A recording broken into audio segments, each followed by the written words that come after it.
नमस्कार प्यारे बच्चों, आज हम करने जा रहे हैं हमारी 10वीं कक्षा की व्याकरण का प्रथम अध्याय संधि। तो सबसे पहले देखते हैं संधि का अर्थ।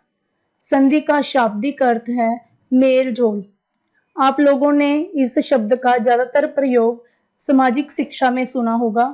हम देखते हैं कि इतिहास में जब दो राजाओं का आपस में युद्ध होता था तो उसके पश्चात वे आपस में संधि किया करते थे।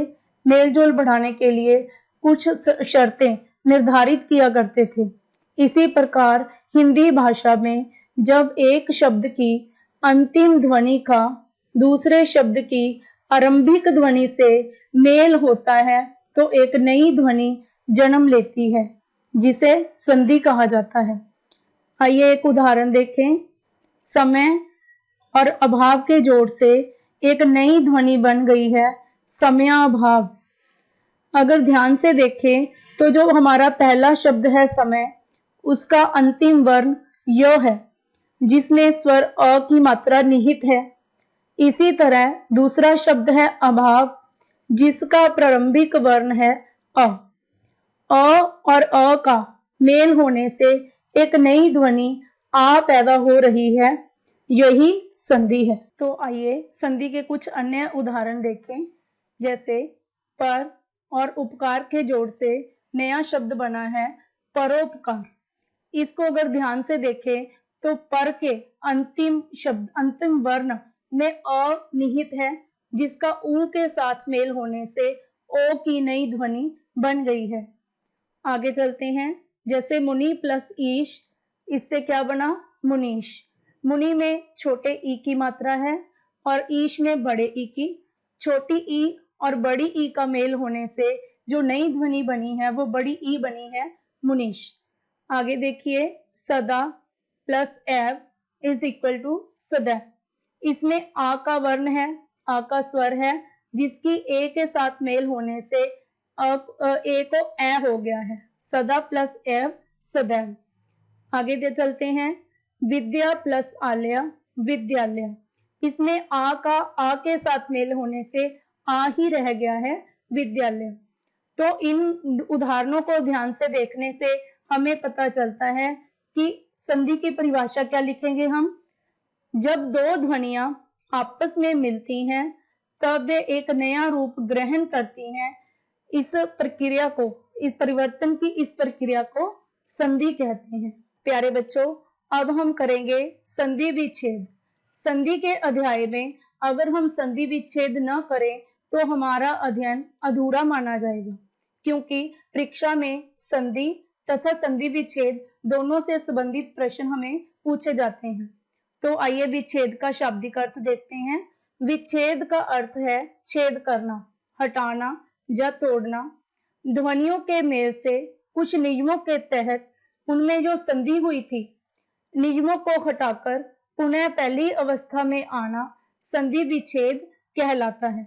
जिस प्रकार हमने कुछ नियमों का इस्तेमाल करते हुए, नियमों का प्रयोग करते हुए संधि की थी, अब पुनः हम वापस पुरानी स्थिति में पहुंचेंगे। यानी कि यह प्रक्रिया संधि की प्रक्रिया के बिल्कुल विपरीत है। तो आपको याद होगा, मैंने उदाहरण आपको करवाई थी, विद्या प्लस आलय इज इक्वल टू विद्यालय। इसमें उसके विपरीत है। इसमें आपको विद्यालय शब्द दिया होगा, आपको इसका विच्छेद करना होगा। जैसे विद्यालय किन दो शब्दों से मिलकर बना था, विद्या और आलय से। तो प्यारे बच्चों, संधि तथा संधि विच्छेद का अर्थ करने के पश्चात हम आगे बढ़ते हैं संधि के भेदों की तरफ। हम जानते हैं कि हिंदी में मुख्य दो प्रकार की ध्वनियां हैं, स्वर ध्वनि तथा व्यंजन। इसी आधार पर संधि के भेद हैं तीन: स्वर संधि, व्यंजन संधि तथा विसर्ग संधि।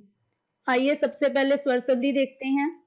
हमने देखा था कि संधि में एक शब्द का अंतिम तथा दूसरे शब्द की प्रारंभिक ध्वनि का मेल होता है।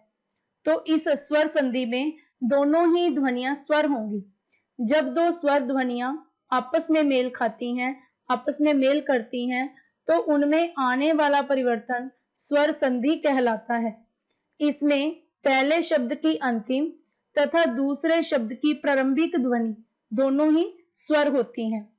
उदाहरण देखते हैं। परम प्लस अणु, इससे क्या बनता है? परमाणु। 9वीं कक्षा में आपने वर्ण विच्छेद अच्छे से किया ही होगा। परम को अगर हम विच्छेद करें, वर्ण विच्छेद करें, तो इसका अंतिम जो वर्ण आएगा वो अ आएगा। और अणु का प्रारंभिक वर्ण कौन सा है? अ। अ और अ ये दोनों ही स्वर हैं। इनके मेल से एक नई स्वर ध्वनि बन गई है आ। प्यारे बच्चों, यदि आपको मेरा ये चैप्टर पसंद आया तो मेरा चैनल लाइक करें, शेयर करें, सब्सक्राइब करें और आने वाली वीडियोस को देखने के लिए बेल आइकन दबाना ना भूलें। आगे बढ़ते हैं व्यंजन संधि की तरफ। पहले हमने स्वर संधि में किया, दोनों ही तरफ स्वर होते हैं, लेकिन व्यंजन संधि में व्यंजन का व्यंजन के साथ, जब स्वर का व्यंजन के साथ मेल होता है, उससे जो परिवर्तन आता है उसे व्यंजन संधि कहते हैं। इसमें जो पहले शब्द का अंतिम वर्ण होगा और दूसरे शब्द का प्रारंभिक वर्ण होगा, या तो ये दोनों ही व्यंजन होंगे या फिर एक व्यंजन और एक स्वर होगा। आइए उदाहरण देखते हैं। जैसे यक्त प्लस नाथ, इससे क्या बन गया है? जगन्नाथ। इसमें जगत का जो अंतिम वर्ण है त और नाथ का जो प्रारंभिक वर्ण है न, ये दोनों ही व्यंजन हैं। इनके मेल से एक नई ध्वनि आधा न और पूरे न का मेल बन गई है।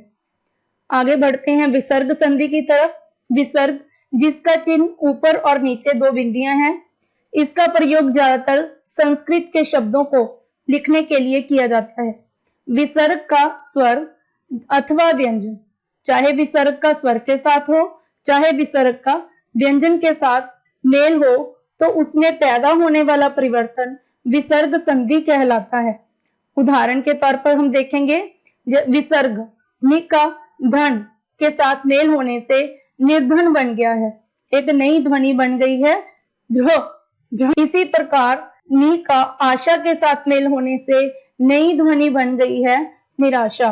तो बच्चों, इस वीडियो में मैंने आपको संधि विच्छेद का अर्थ तथा संधि के भेदों की जानकारी दी है।